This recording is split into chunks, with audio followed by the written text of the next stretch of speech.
Book of Wars against Jehovah, Chapter 41. 1. Darker and darker, the Haddon fields palled before the touch of Jehovah's hand, to try the self-assumed Lord God and his heavenly works. As if an epoch new and terrible had come to one so audacious, who foremost in heaven and earth had sought to banish the worship and the name of the Great Spirit from mortals, and give them instead a heavenly ruler in the image of man. 2. Before this, all nations knew the office of gods and lords, and reverenced them as Jehovah's high officers, raised up spirits of the dead, wise and powerful. But now, in 5 great divisions of the earth, Satan's Haddon chief had bound his name in mortals with threatened penalties and even death for mentioning Jehovah's name, and to put them to the test made oaths on burning flesh that whoso would not eat thereof should die. 3. For this was the criterion before the courts, that they that refused fish and flesh, or would not pollute the body by noxious drinks and smoke, intoxicating to the sense, were possessed of Jehovian worship, and so deserved torture and death. 4. So the names of Lord and Lord God and Deus had now become, for 1,000 years, fixed in mortals' minds as the Creator, a large man sitting on a throne in Horeb, his heavenly seat, watched and guarded by his son, Anubi, keeper of the scales and of the gate to heaven. To make a plausible story of which, the angels, through oracles and magicians and priests and prophets, proclaimed that, in the beginning, God created the heavens and the earth, and all things therein and thereon. And he was tired and rested, and, as if creation was a completed work, left certain laws to run the wonderful machine, whilst he sat off far, looking on, smiling at the pranks of mortals, and their failure to understand him, with the devil and a horrid fire to torture their souls, if they sang not in praise of his compounded false Lord God. 5. Thus turned he, their false God, the voice of mortals, from him who is ever present, whose speech hath every soul heard, whose presence moveth all things in heaven and earth. The false God turned them to sing and pray to himself, so he could clutch and bind their souls in endless slavery, untaught, half-fed, as drudges, to bring into his capital provender and building stones to glorify him forever. 6. Over Japheth, far and wide, this traitor to Jehovah had sealed in stone and papyrus and wood and sacred cloth his name, Ho-Jos, to suit the panic voice, as whilst in Vindu he made them engrave it, Dios, to fit the Vedic tongue, and thence in Phoenicia to suit the higher spirited race, Adonia, a god, and go over to Helest, and in less distance and bastard Greece, whispered Zeus, saying, these words are watchwords to gain Anubi's ear, and turn the scales for endless paradise. Go ye slaves, engrave my names, and in mortal libraries register my great exploit of how I created the world. 7. And make me spotless pure, letting sin into the races of men by Osiris's cunning tale of Eve's weakness by fault of the earth. For I am not come like Jehovah's captains, spirits sent to rule men for a season, but a very God of blood and bones, who once, in terrible anger, flooded the earth to drown my disobedient sons and daughters. Make ye them to tremble and draw long breath when my name is spoken, or by mine own soul, I will hurl heaven and earth into endless chaos. 8. Pressing down where Jae came, slowly and surely, the very motion spake as a million tongues, serious, awful. For many, on every side of the host of Anuhasaj, were deserting him, as one in a small way may see on a sinking ship how the expert swimmers with strong arms leap into the water boldly and swim for the far-off shore, whilst the helpless in frantic rage cluster fast upon the distracted officers, blockading them from doing good. So began the tumult in the fast descending plateau. Horrid, which was increased 100-fold by the flood of Judas cast upon Deus's kingdom by his own traitorous false gods. 9. Deus's generals and captains first tried music to hold the 40,000 millions to peace and order. But the Essenars themselves took fright and by the million fled, flying down to the earth to Osiris, or Tain's or Sudga's kingdoms, and overflooding mortals with ghostly revelries. Next, by parades and rites and great processions, did Deus's officers seek to divert the panic-stricken millions. 10. Thus for years, this maddened god with wonderful strength of will almost held his own, inventing tens of thousands of stratagems.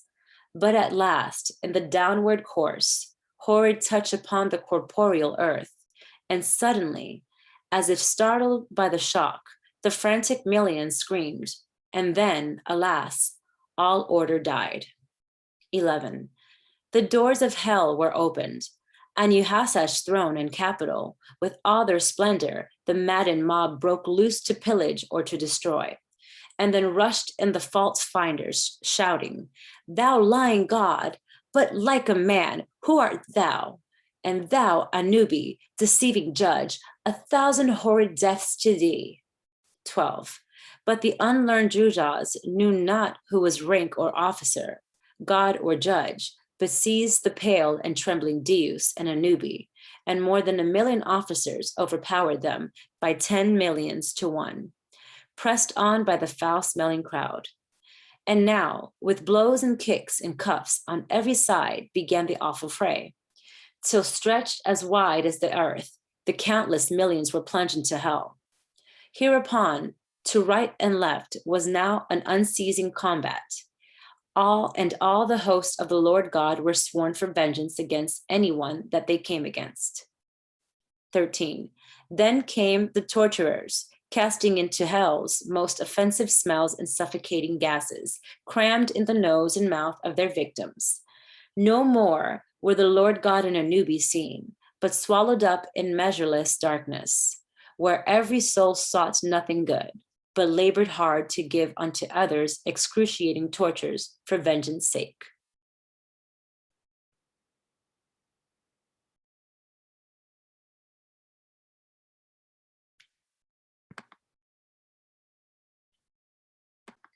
Book of Wars against Jehovah, Chapter 32. 1. God and Kraushivi prayed Jehovah what he should do to release Deus and Anubi. Jehovah answered, saying, My son, thou shalt first labor for them that desire. Whoso courteth darkness deserveth not thy hand. I have proclaimed from since the olden time, warning to them that put me away. But in their self-conceit they denied my person and power. 2.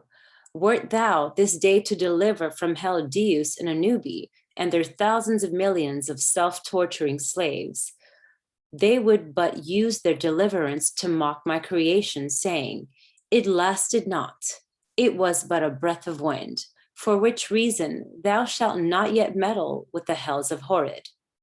3. In 400 years I will bring the earth into another dawn of light. Till then, let Deus and Anubi and their host take their course. 4. God inquired concerning Osiris and Tain and Sudga, and Jehovah answered him, saying, Sufficient unto them is the light they have received. Suffer them also to take their course, for they also shall become involved in hells of their own building. 5. But be thou attentive to my chosen, the faithest, in all parts of heaven and earth, not suffering one of them to fall into the hells of my enemies. 6. God acquainted Ahura with Jehovah's words. Then Ahura prayed to Jehovah, saying, O Father, grant thou to me that I may go to Osiris and to Tain and to Sudga to plead thy cause. Behold, the Lord God is locked up in hell. Even high-raised gods would not find it safe to go to him. 7. Jehovah said, Why, O Ahura, desirest thou to go to Osiris and to Tain and to Sudga? Knowest thou not how difficult it is to alter the mind of a mortal man, and yet these self-gods are tenfold more stubborn? 8. Ahura said, I know, I cannot change them. To break this matter of conceit, and all learned men are liable to fall therein, none but to thee, O Jehovah, have power. But these self-gods were long ago my most loved friends. Behold, I will go to them as a father would to a son, and plead with them. Jehovah gave permission to Ahura to visit them, the three great self-gods. 9. So Ahura fitted out an Otivin, and with 10,000 attendants and 1,000 heralds, and with 5,000 musicians, besides the officers of the fire ship, set sail for Chesugau, Tain's heavenly place, over Japheth. And when he arrived near the place, he halted and sent his heralds ahead to inquire if he could have audience with Tain. 10. Tain received the heralds cordially, and being informed of their object, sent back this word. Tain, the most high ruler of heaven and earth, sendeth greeting to Ahura, commanding his presence, but forbidding Ahura and his host from speaking to any soul in Chesugau, save himself. Tain. 11. Ahura received this insulting message with composure, and then proceeded and entered the capital city, the heavenly place of Tain, where he was met by 1,000,000 slaves, arrayed in the most gorgeous manner. These conducted him and his attendants to the arena, where Ahura was received by the marshals, who brought him to the throne, leaving the attendants in the arena. Here Tain saluted on the sign of Taurus, and Ahura answered in the sign friendship. 12. Tain signaled privacy, and so all the others fell back, leaving Ahura and Tain alone. Tain said, Come thou and sit beside me on the throne. Ahura said, Because thou hast not forgotten me, I am rejoiced. And he went up and sat on the throne. Tain said, Because thou art my friend, I love thee. Because thou art beside me, I am rejoiced. It is more than 1,000 years since mine eyes have beholden thee.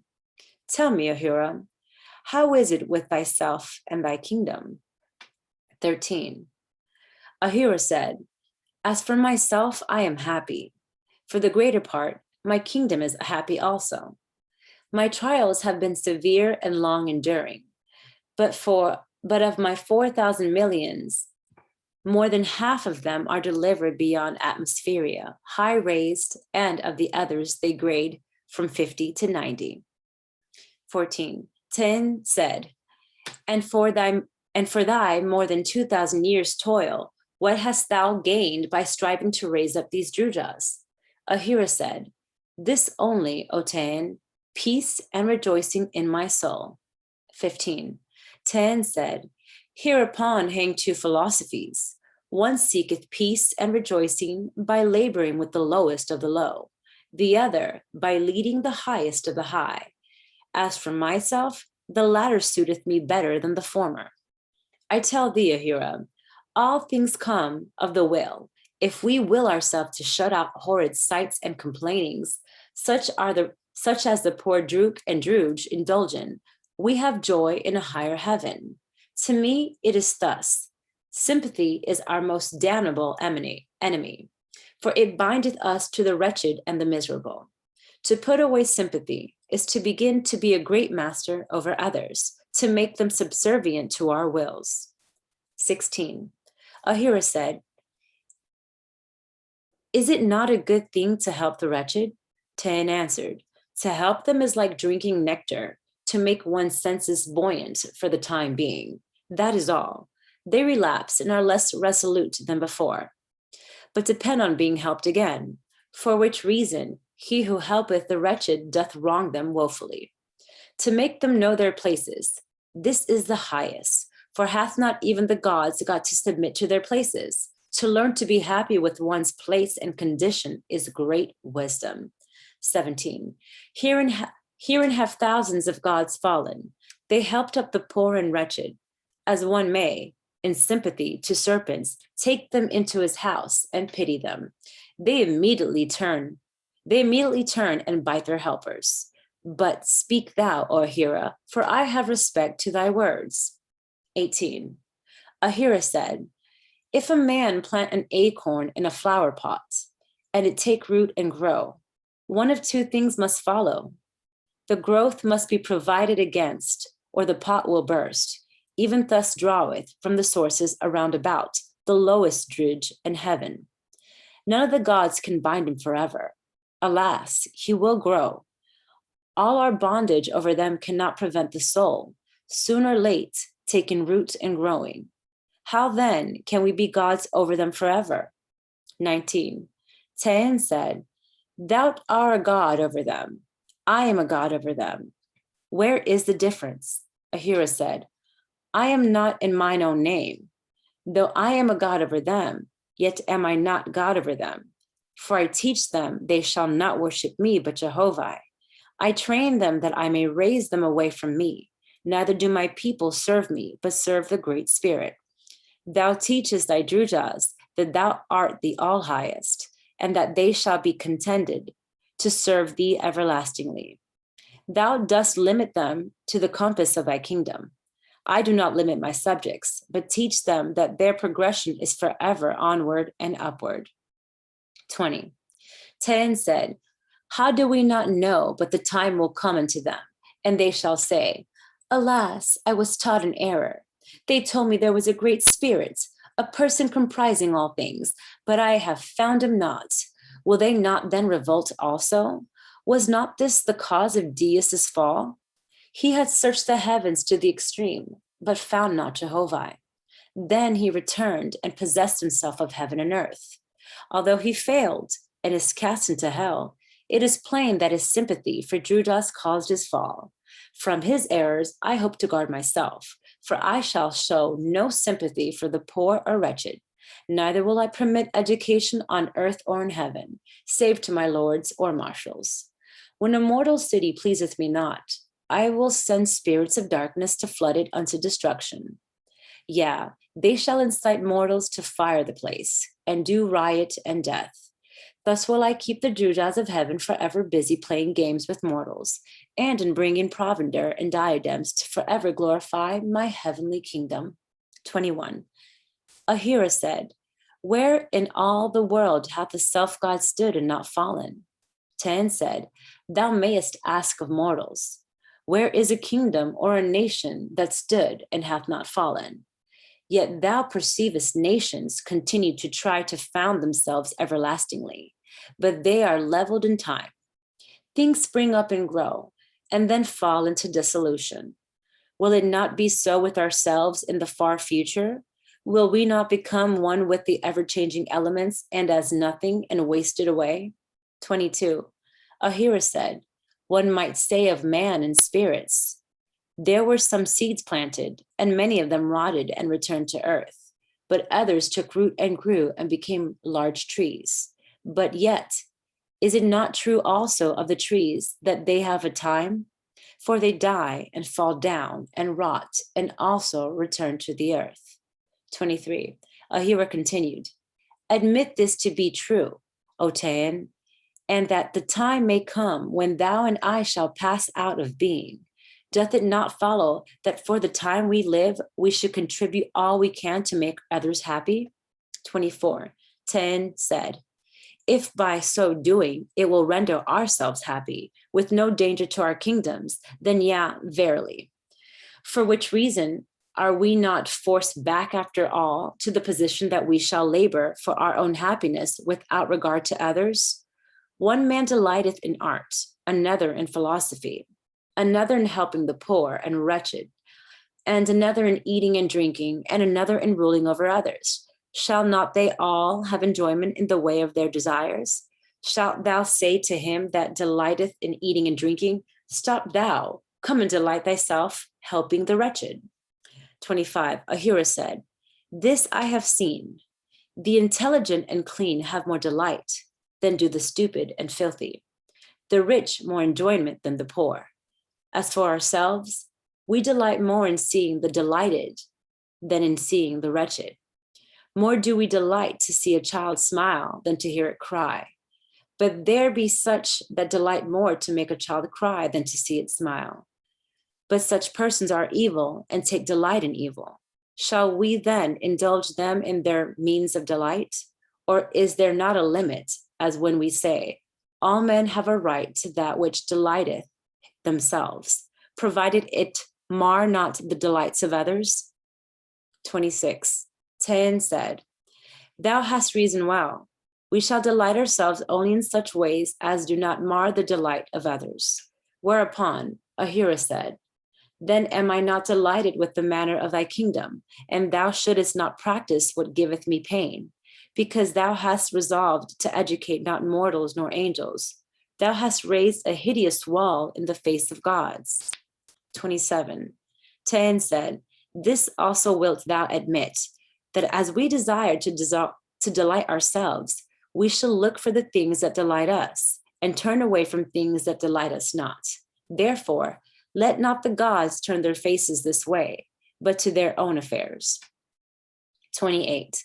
Ahura said, Thou art wise, O Tayan, but this I have found, that something within us groweth, that will not down nor turn aside. In the beginning of life, we look to ourselves, which is the nature of the young. But when we grow, we take a wife, and we delight to see her delighted. Then cometh offspring, and we delight to see them delighted.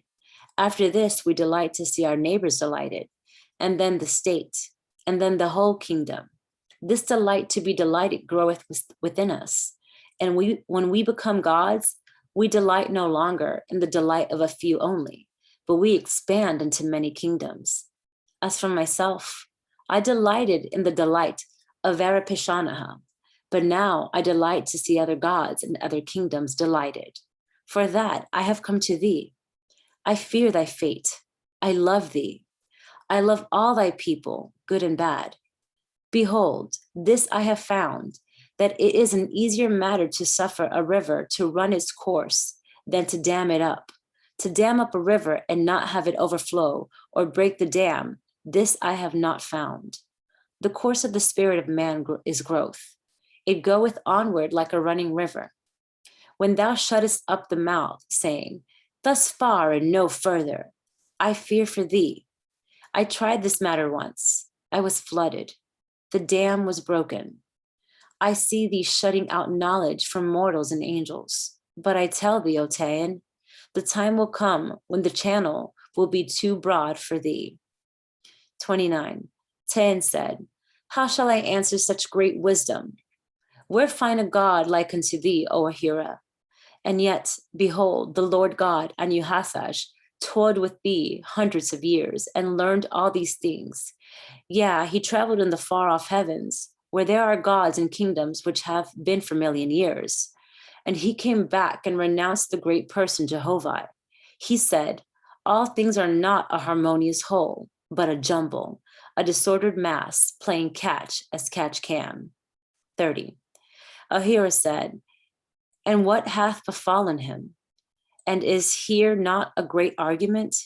For we behold in all times and conditions and places, in heaven and on earth, wherever people assume doctrines like unto his, they begin to go down into hell. They flourish a little while, but only as a summer plant, to yield in the winter's blast.